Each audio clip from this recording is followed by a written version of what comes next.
Hey guys, it's a Jedi's point of view here, and we're going to be reading over some more of the Jedi Path book today, and we're going to be doing the Jedi Trials. There are 5 trials you have to pass in order to go from Padawan Learner to Jedi Knight. So today we're going to read all of those and go through all of those trials and just kind of talk about it and talk some Star Wars.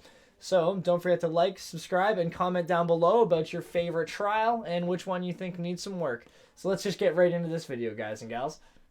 Alright, so let's crack this book open here. I got my Mary Sue Skywalker bookmark.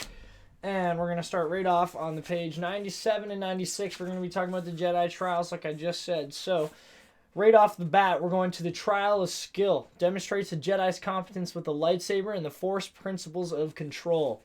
So, obviously, I can't use the Force.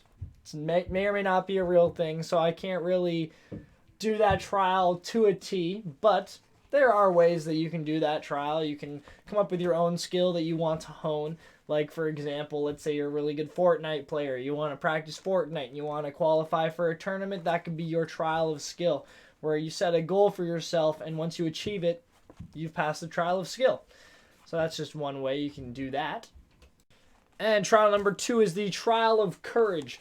So the Trial of Courage establishes a Jedi skill and fortitude in the face of danger and overwhelming odds, which is something that my other Padawan learner and I have gone through already. We've tried to erase all the social media influence that we had. I went on my Twitter and I unfollowed all the politicians and all the people that I feel are too negative and have just focused on the negative things in life. And I literally just follow like Star Wars YouTubers and Star Wars news and all that fun stuff now, which still you can find negative point of views, which everyone has a negative point of view somewhere, and on Twitter you can just unleash it. So that's something that we've been working on as well, is just being less connected to the internet and more connected to the world around us.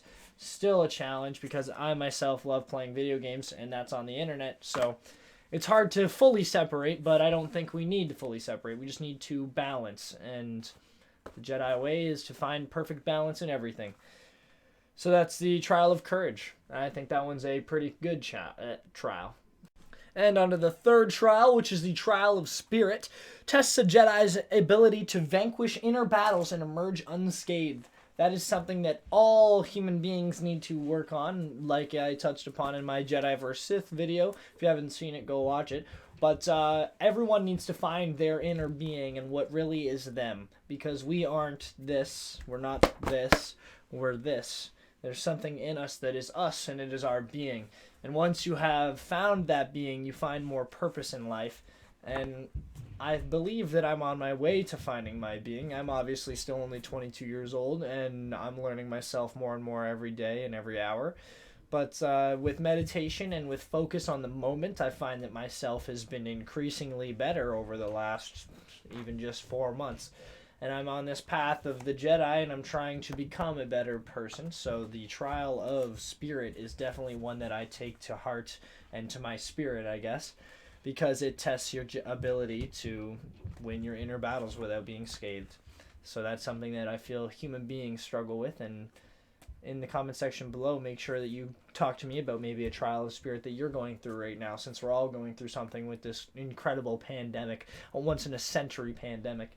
But enough of the real world. Let's get right into the next trial here. And trial number 4 is the Trial of the Flesh. Determines a Jedi's capacity to overcome great pain. So myself, I've never broken a bone. I've never been to the hospital for any incredible injury or anything like that. So I haven't gone through my Trial of the Flesh yet. Something I've done, though, is I tore my meniscus. And I was in the middle of a soccer season when I did that. So I sort of like a trial of flesh, because I had to figure out a way to get back from that injury and get back to my soccer team and help them succeed. And I ended up finishing my recovery, but not fully. Before the end of the season, I probably came back too early because I was a bit eager to get back in, and my knee still to this day hurts every once in a while. So I need to make sure I'm limbering up and all that fun stuff, but I don't know if the Trial of Flesh can be as real as it is in the Star Wars galaxy, because in that galaxy they have weapons that can cut your flipping arm off without friggin', leaving any major damage. You can just get another robot hand and you're back to go, and there's your Trial of the Flesh. So in the real life, we'll find out a way to experience that, and I'm sure that my wife over here is going through her own trial of all of these right now. As soon as she pops that baby out of her, that's definitely going to be a trial of flesh, because that's something that she's going to remember for the rest of her life, and that's extreme pain that I won't ever be able to identify with. So that's cool that women get to go through that sort of trial of flesh. And let's go right on to the next trial here. And trial number 5, the trial of insight, reveals the Jedi's aptitude for distinguishing reality from illusion through deceptive challenges. So obviously in our galaxy, our reality, we cannot experience illusions such as the Jedi can, but there are ways and abilities you can use to experience illusions. Like you could go for an ayahuasca trip or psilocybin mushrooms. You can see real life illusions. But that's obviously not suggested by anybody's means. If you want to just encourage yourself through an actual religious experience, maybe meditating can get you to that illusion state where you are not in reality, but in some other portion of your mind. And the trial of insight is basically just something that you are pushed through to see if you can be deceived. Just as the book says here, deception and misdirection are threats to the Jedi, and our enemies frequently use them against us. The Hutts have been the ruin of countless Jedi campaigns throughout history, not due to their martial prowess, but due to their trickery, which makes sense. In real life, there's people who are trying to use and abuse you all over the place. So, trial of insight's definitely another important mental trial for somebody who's trying to go down this path of the Jedi. And last but not least, there are exceptions to the Jedi trials. So the purpose of the trials of knighthood, the post-Rasan reformations, and the very volume you hold in your hands is to formalize what has at times been a messy process of recognizing a Jedi's progress within the Force. Through the strains of war, plague, and economic collapse the Republic has endured over the last few centuries, Jedi standards have grown distressingly negligent. No longer are battlefield promotions the norm, and no longer are knights and masters permitted final say in whether their Padawans are ready to graduate from their apprenticeships.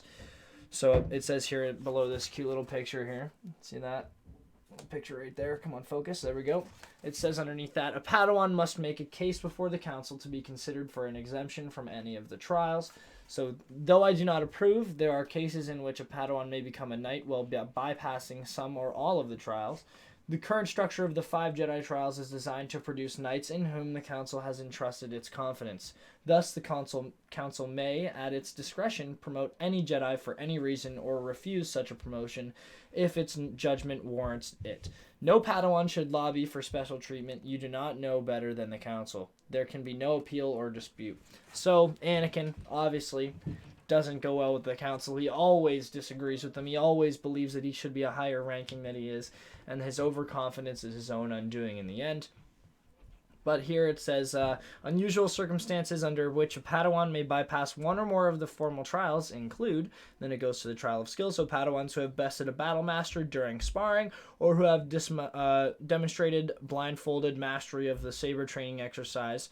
So for Obi-Wan's circumstance, he was knighted before all the trials because he was the first Jedi to defeat a Sith warrior ever in their known history after they thought the Sith were gone. So they were like, all right, obviously good enough. Here you go. Here's the rank of knight, and you can just train the chosen one as well because your master believed that you could train him.